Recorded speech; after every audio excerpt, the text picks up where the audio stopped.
Welcome to the Deep Dive, where we take complex ideas and give you the synthesized essential knowledge you need. Today, we're embarking on a pretty unique journey. We're tracing a chronological roadmap of future events. And this is based entirely on the specific scriptural outline shared in your source material. The focus is exclusively on the prophetic path for believers, all the way into eternity. Exactly. This deep dive gives us the macro view, a step-by-step sequence of God's plan, outlining events from our current age right through to the end goal, which is, of course, the new heaven and new earth. And understanding this sequence, it provides, well, a profound context and hope for how we live right now. Okay, let's unpack this. Our mission is to trace this precise 7-part sequence from the current age to eternity, and, more importantly, to understand the purpose of each stage. This isn't just prophecy, right? It's a framework for living. It is. And it's necessary to anchor ourselves in the present first. Before any of the, prophetic trumpets sound, the outline stresses that our current mandates are non-negotiable. Right. And that's where the sources get so practical. Before we even think about future events, we have a job to do. Things like fulfilling the Great Commission, so actively making disciples of all nations and being witnesses to the ends of the earth, living holy lives, doing good works, all in anticipation of what's coming. And that anticipation is powered by an incredible promise. The ancient texts say that the reality awaiting those who love God is truly beyond our imagination. No eye has seen, no ear has heard, no mind has conceived. So the present effort is temporary, but the reward is eternal and incomprehensible. Okay, so before we jump into the sequence of the 7 major events, we have to talk about the immediate path for believers who pass away before Christ returns. That is the first path to eternity death. And the transition, according to the sources, is immediate. It's conscious. The moment the physical body dies, the soul is instantly absent from the body, present with the Lord. It's an instantaneous fulfillment of what Jesus promised the thief on the cross. Today you will be with me in paradise. The wait for the resurrection body comes later, but that fellowship is immediate. And here's where the pace really accelerates for those of us alive in that moment. Let's jump into the first major event on this calendar. Event 1, the Rapture, which literally means caught up. Right. And the authors stress this is not a silent, secret departure. It's a massive public transformation. The description is just so dramatic. Christ descends with a loud command, the voice of the archangel, and the trumpet call of God. It's an auditory, supernatural explosion. So what did the sources say about the sequence of all this? How does it unfold? It's highly organized. First, Yeah. the dead in Christ rise. They get their resurrected bodies. Second, living believers are changed instantaneously. The scripture says, in a flash, in the twinkling of an eye, just, that fast. And third, all believers, the resurrected and the transformed, meet the Lord together in the air. The details on this glorified body are fascinating. We're not just like spirits floating around. We get a new body. What makes this new body so different from our current one? It's a total upgrade, a complete shift in nature.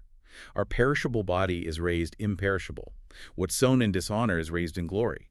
The natural body becomes a spiritual body.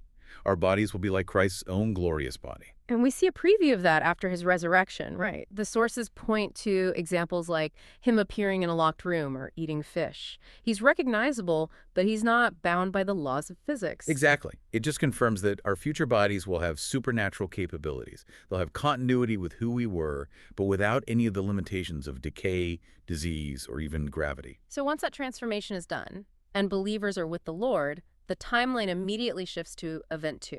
The judgment seat of Christ, the Bema seat. But wouldn't some people find the word judgment a little alarming? How do the sources handle that, given that salvation is supposed to be guaranteed? That is the most critical distinction. The authors make it crystal clear that this judgment is for believers only. And it's absolutely not about salvation or condemnation. That was settled at the cross. The purpose here is evaluation. It's an assessment of the quality of our works and service. So it's about motive and dedication, not about whether you get into heaven or not. Precisely. Paul uses a metaphor for it. Our works are tested by fire. If we built with gold, silver, precious stones, works with an eternal motive, they survive and we get rewards, crowns. But if we built with wood, hay, and straw, works driven by pride or just ritual, those are burned up. We suffer a loss of reward, though we ourselves are saved. It's like escaping through the flames. Okay, so while believers are at the Bema seat, the timeline on earth takes a very different turn. A dramatic turn. Event 3 begins, the Tribulation, a 7-year period of just intense, unparalleled judgment on the earth. And the sources are really specific here. Believers are not appointed to suffer God's wrath. They're kept from this hour of trial, which clearly connects the rapture to the beginning of the tribulation. That's the structural takeaway, yes. The Great Tribulation is described as being unequaled in all of history. It involves a series of escalating divine judgments, the seal, trumpet, and bowl judgments you read about in Revelation. And at the center of all this chaos is the rise of the Antichrist. Yes, his political rise and global rule are central features, alongside just massive turmoil and persecution. But, and this is important, the texts also make it clear that people will come to faith during this time, the tribulation saints. They'll endure immense suffering and often martyrdom. So this intense 7-year period then sets the stage for Event 4, the Second Coming. And we have to be really clear about the difference between this and the Rapture. Yes, the contrast is vital. The Rapture Event 1 is Christ meeting his people in the air. The Second Coming Event 4 is Christ returning to the earth with his people. It's visible, it's glorious, and it's military. The imagery is one of conquest. Revelation describes Christ returning on a white horse with the armies of heaven behind him. It's a decisive intervention. And the geography is specific too. Zechariah says, his feet will stand on the Mount of Olives, the same place he left from. His purpose is to defeat the armies of the world, conquer the Antichrist, and establish his earthly kingdom. Which brings us right to Event 5, the Millennial Kingdom, the 1,000-year reign on earth. This is the fulfillment of so many Old Testament promises.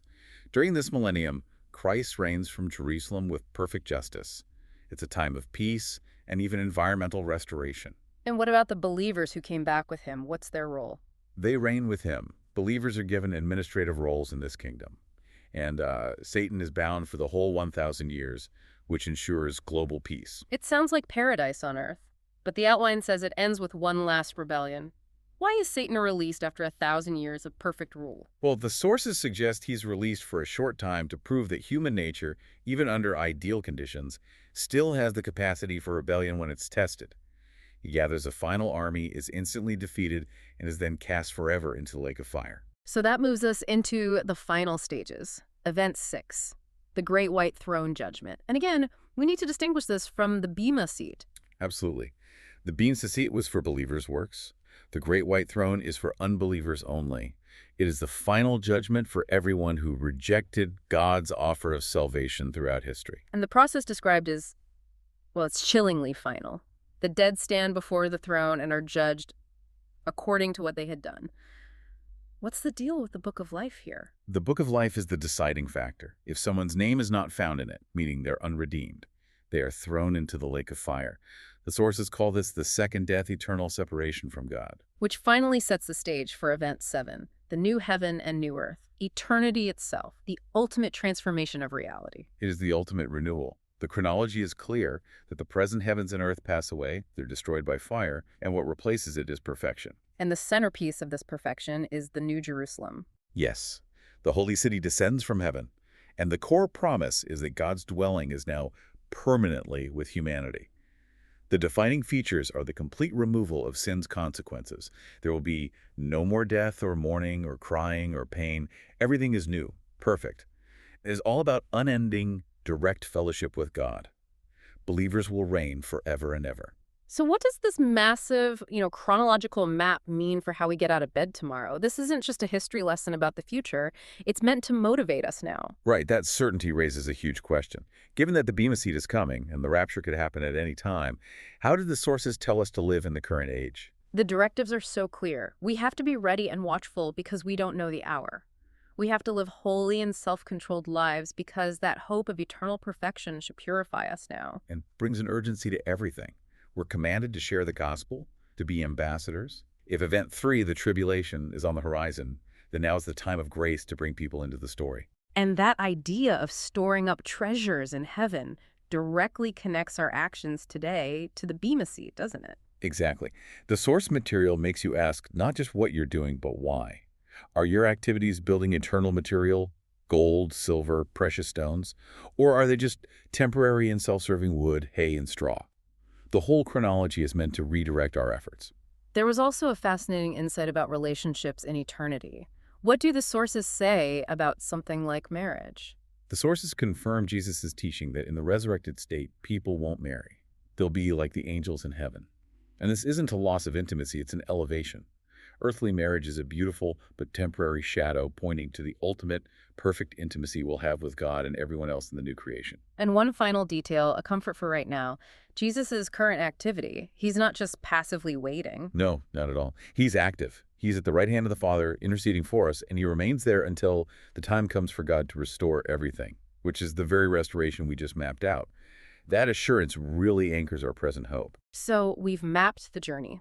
From the active mandates of today, through the rapture, the judgment of works, the tribulation, the thousand-year reign, the final judgment, and at last, the pristine reality of the new heaven and new earth, where God dwells with his people forever. What's so fascinating is the profound emphasis on the body.